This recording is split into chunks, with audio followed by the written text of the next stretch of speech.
Selamat mendengarkan. Siapa tersangkanya? Tanya Louis. Seorang wanita bernama Bibihan. Jawab asisten Lee. Temukan dia dan cari tahu motifnya. Perintah Louis. Diketahui Bibihan telah meninggalkan Beijing. Kami akan mencari tahu lebih dalam lagi tentang kemana Bibihan pergi. Ucap asisten Lee. Louis kembali ke kamar perawatan Marsha. Melihat Marsha sedang memandangi perban di lengannya dan mengusap-usapnya.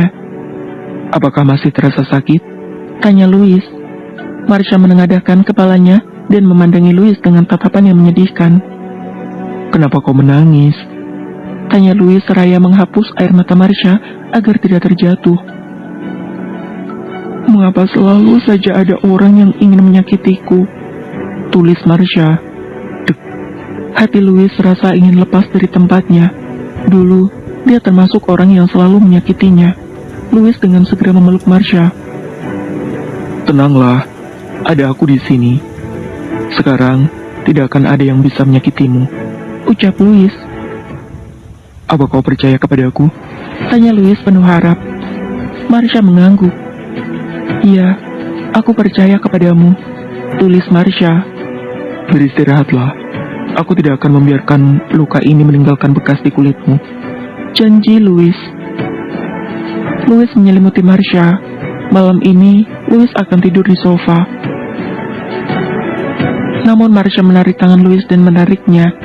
Gerakan tangan Marsha meminta agar Louis tidur di sisinya. Melihatnya, Louis senang bukan main. Ini adalah inisiatif pertama dari Marsha yang memintanya untuk tidur di sampingnya. Aku akan membersihkan diri terlebih dahulu. Ucap Louis seraya mengecup kening Marsha. Di dalam kamar mandi, Louis mengirimkan perintah lagi kepada asisten Louis. Aku ingin esok Bibihan sudah ditemukan. Perintah Louis. Hati Louis merasa tercabik-cabik ketika Marsha menanyakan kepadanya. Mengapa ia selalu disakiti? Sudah tinggal bersama, jelas Louis tahu jika Marsha adalah wanita baik-baik yang tidak pernah ingin memiliki musuh. Dan ini mematik kemarahan pada dirinya sendiri dan orang-orang lain yang berniat menyakiti Marsha.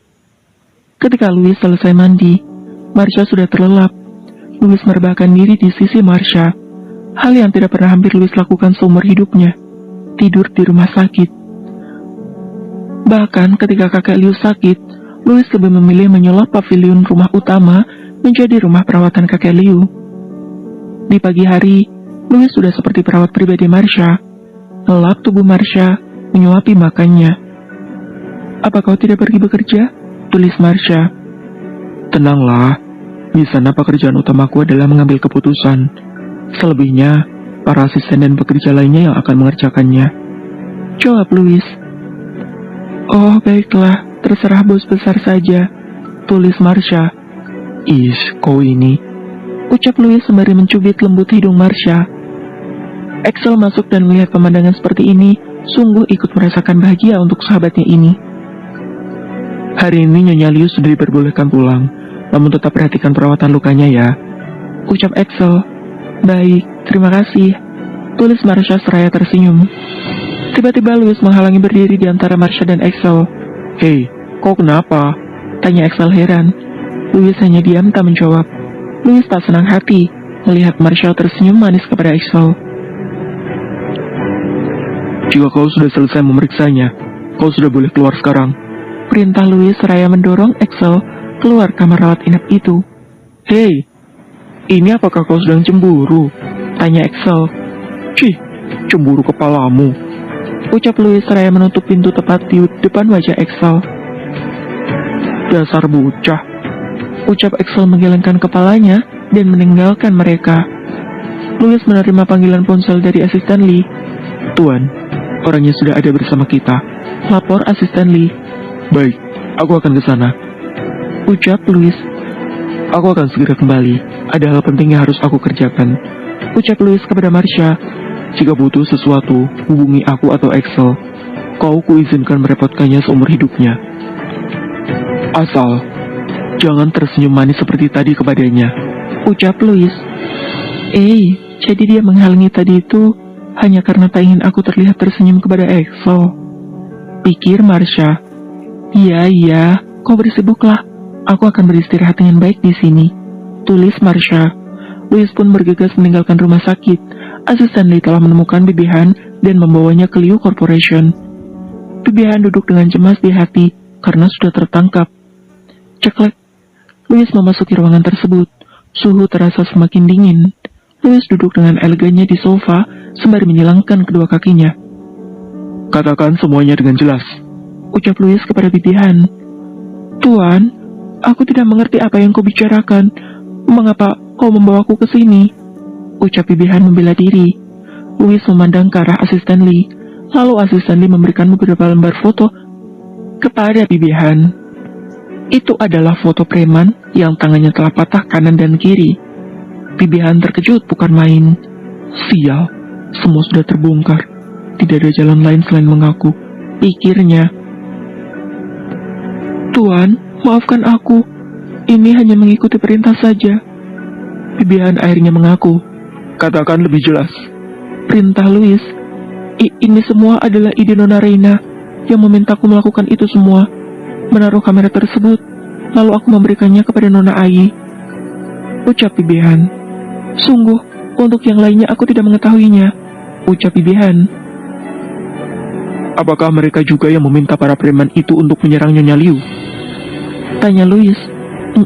Nyonya Liu? Tanya Bibi Han terbata. Ya, Marsha Sen adalah istriku, jawab Louis. Langit terasa runtuh menimpa Bibi Han. Jika tahu Marsha adalah Nyonya Liu, maka dia akan menolak mentah-mentah uang dari Ai dan Reina. Menerimanya sama saja seperti melemparkan dirinya ke neraka. Maafkan aku, Tuan. Maafkan aku. Isak Bibi Han sambil berlutut dan memegangi kaki Louis. Asisten Lee segera menarik tubuh Bibi Han dan melemparkannya. Bawa dia dan pastikan dipenjara dalam waktu yang lama, ucap asisten Lee kepada asistennya. Ai, Reina, dendam apa yang kalian miliki terhadap Marshaku? Pikir Louis. Temukan bukti bahwa JNF Jewelry telah membeli desain Marsha secara ilegal. Perintah Louis. Selesaikan sebelum peluncuran koleksi digelar. Perintah Louis. Setelah itu, bereskan 2 wanita tikus itu. Pastikan tidak ada satupun perusahaan yang bisa menerima mereka lagi. Menerima bekerja di perusahaannya berarti menentang Liu Corporation. Itu berarti sama artinya dengan kehancuran mereka. Perintah Louis lagi. Ketamakan mereka sungguh telah membuat Louis emosi. Terlebih lagi, telah membuat Marsha-nya terluka. Louis segera kembali ke rumah sakit dan melihat Marsha tengah menatap ponselnya seraya menggigit jari tangannya. Hei, apa yang sedang kau lihat? Tanya Louis. Marsha hanya diam tertegun, membaca forum grup Sen Jewelry yang masih saja memojokkan dirinya. Louis mengambil ponsel Marsha dan meletakkannya di nakas. Louis menarik tubuh Marsha. Tenanglah, aku sudah menyelesaikannya dengan baik, ucap Louis kepada Marsha. Marsha memandangi Louis dengan tatapan pertanyaan. Apakah kau tidak yakin kepadaku? Tanya Louis. Jika aku bisa menemukanmu waktu itu, maka kali ini akan jauh lebih mudah bagiku untuk menemukan siapa yang menjebakmu, ucap Louis. Ayo, kita bersiap pulang, ajak Louis. Setelah sembuh, kita akan menginap beberapa hari menjenguk anak-anak, janji Louis. Bersambung. Terima kasih sudah mendengarkan.